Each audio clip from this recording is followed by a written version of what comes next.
Madame la maire, chers collègues, alors que nous préparons la rentrée scolaire 2016, nous souhaitons revenir sur le déroulement de l'année en cours. Nous sommes actuellement dans la dernière période scolaire qui réunit les vacances de printemps et les fameuses grandes vacances.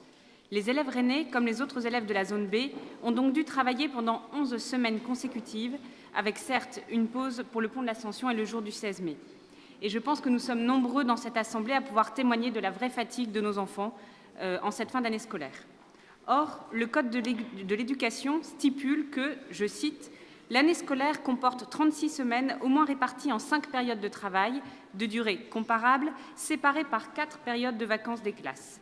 Le nouveau calendrier triennal s'efforce de proposer le meilleur équilibre possible entre période de travail et de repos pour les élèves. L'objectif est de se rapprocher le plus possible du rythme d'alternance 7 semaines de classe pour 2 semaines de vacances, considéré par les experts comme la meilleure manière d'équilibrer l'année scolaire. Fin de citation. Alors, comment en est-on arrivé à cette période de 11 semaines ? Par décision de Mme Vallaud-Belkacem, qui a répondu au lobby du tourisme de montagne, militant pour avancer les vacances de printemps afin de remplir les stations de ski, alors même que 8% seulement des Français partent au ski tous les 2 ans. Madame la ministre de déclarer, ouvrez les guillemets, c'est dire que l'établissement de ce calendrier ne peut négliger les intérêts légitimes des personnels, des familles et de la vie économique, fermez les guillemets, mais pas des élèves. En somme, un calendrier scolaire pour les professionnels du tourisme et non pour les élèves.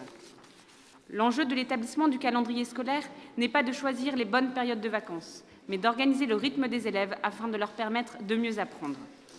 Force est de constater que l'intérêt de l'élève est bien malmené par la ministre que vous soutenez en tant que parlementaire, alors que différents rapports rédigés par les inspecteurs de l'éducation nationale ou les parents d'élèves alertent sur la fatigue des élèves suite à la mise en œuvre des nouveaux rythmes scolaires.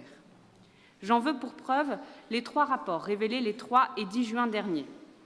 Celui de Mme Mégard, de l'Inspection générale, qui confirme la fatigue des élèves. Je cite, « un sentiment très partagé de fatigue des élèves ». Ouvrez les guillemets, de très nombreux enseignants indiquent une fatigue accrue des élèves, en particulier en fin de semaine et surtout en fin de période. Nous y sommes. On note également un déséquilibre entre les disciplines à bénéfice des matières fondamentales, mathématiques et français en primaire. On ne peut réfuter cette fatigue tant elle est souvent rapportée, dit le rapport.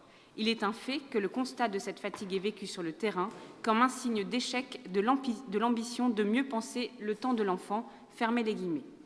Le rapport également Photinos, qui démontre que cette réforme est toujours vécue négativement par les enseignants. Enfin, le rapport Testu, plus positif certes, mais qui concerne une ville de taille moyenne. Aucun résultat, en revanche, concernant l'effet de la réforme sur les résultats scolaires. Ces données ne seraient pas exploitables. Le bilan est bien maigre pour la première et la plus emblématique réforme de la refondation de l'école. Le ministère, plus exactement, a diligenté auprès de son service interne d'évaluation plusieurs études sur le niveau scolaire des enfants avec des échantillons importants. Mais les résultats ne devraient être connus qu'en 2017. Et je ne parle pas du coût qui était évalué dans notre compte de gestion à 800 millions d'euros et qui, d'après le fameux CRC, est déjà évalué à 950 millions d'euros. Nous sommes toujours dans l'attente de l'évaluation scientifique de ces nouveaux rythmes et regrettons à nouveau que Rennes, bonne élève éducatrice, ne se soit pas portée candidate pour y participer. Nous pensons qu'une politique n'est crédible que si elle est mesurée. Nous ne pouvons que vous encourager à mesurer scientifiquement l'effet de ces modifications du rythme annuel et hebdomadaire pour les élèves rennais. Rien ne serait pire que de s'entêter sans évaluer l'effet sur l'apprentissage de nos enfants. Je vous remercie.